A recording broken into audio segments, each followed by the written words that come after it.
Memory infrastructure isn't new. It's decades old, deeply layered, widely adopted, and seemingly immovable.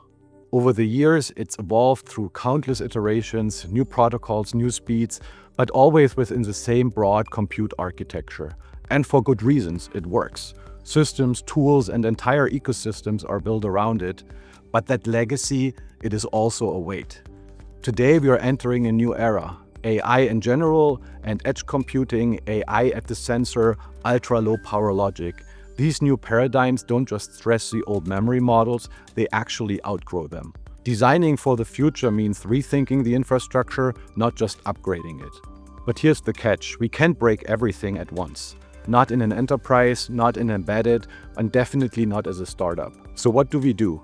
We build a bridge. At first, our innovations must plug into the existing systems and demonstrate value without requiring customers to rebuild from scratch. That's not a compromise, that's a strategy. Proof of capability is everything. Show it works in today's system, and then show why tomorrow's system should evolve around it. And that's how startups avoid the dead end of disruptive but isolated technology. By playing on both sides, by understanding not just what's possible in the lab, but what's needed in the field. Future-proofing isn't just about performance, it's about knowing how real-world systems will evolve and giving them a migration path. That requires deep system-level understanding and vision.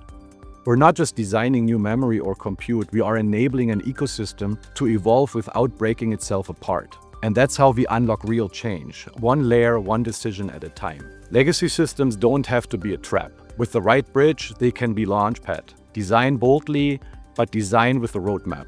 That's how we avoid dead ends and build something that lasts.